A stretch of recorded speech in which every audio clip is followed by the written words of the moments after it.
और बयान आया है किसका?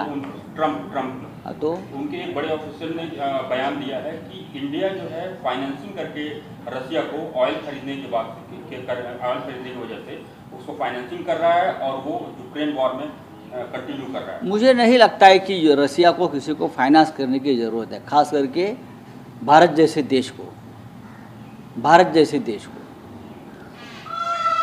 मुझे लगता है कि ट्रम्प सरकार का मानसिक संतुलन बिगड़ गया है।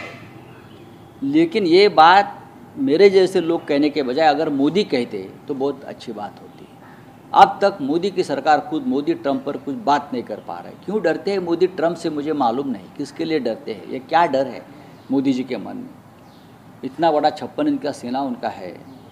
एक बार ठोक दो ना प्रेसिडेंट ट्रम्प को, रामलीला मैदान पर सभा लीजिए, इंडिया गेट पर सभा लीजिए और ट्रम्प की ऐसी की तैसी कर लीजिए, देखेंगे हम भी मोदी में कितना दम है। हमको लगता है देश के प्रधानमंत्री, भारत के प्रधानमंत्री में इस प्रकार का दम होना चाहिए।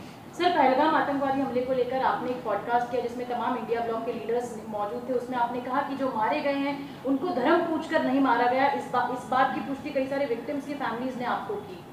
जी हाँ, और रिकॉर्ड भी है। जो एक आर्मी ऑफिसर वहाँ नरवाल मारा गया, उनकी पत्नी ने भी कहा है, हमने भी बहुत से लोगों से बात की। ये आरएसएस का प्रोपोगंडा रहा बाद में वो देश में। उसके बाद आरएसएस, ये भारतीय जनता पार्टी, मैं आरएसएस नहीं कहूँगा, जो भारतीय जनता पार्टी का प्रोपोगंडा रहा कि इस देश में पहलगाम के बाद पूरी तरह से जैसे गोधरा में हुआ, वो देश में गोधरा करना चाहते थे पहलगाम के बाद। लेकिन जो विक्टिम थे, उनके जो रिलेटिव थे, ये लोगों ने नाकाम कर दिया। मैं उसके लिए उनका आभारी हूँ। ये पहलगाम के बाद पूरे देश में गोधरा जैसी परिस्थिति निर्माण करने चाहते थे और देश फिर एक बार इस तरह से हिंदू मुसलमान दंगे में आग में लपेटना चाहते थे। इलेक्शन कमीशन पर एक बड़ा आरोप पी चिदम्बरम ने लगाया, कहा है कि बिहार के वोटर्स को जो माइग्रेट हो चुके हैं उन्हें तमिलनाडु में शिफ्ट किया जा रहा है। लगभग 6.5 लाख वोटर्स ऐड किए जा चुके हैं। ये सच है। हम भी उसके ऊपर हमेशा रिसर्च करते हैं। चाहे पी चिदम्बरम जी हो, चाहे राहुल गांधी जी हो, चाहे और भी नेता हो, सबके पास वो पूरी जानकारी है।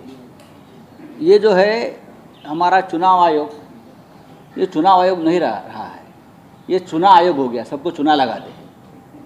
हाँ, उसको चुना लगाओ, उसको चुना लगाओ। पूरे देश को चुना लगाने का काम ये चुनाव आयोग कर रहा है। तो थैंक यू।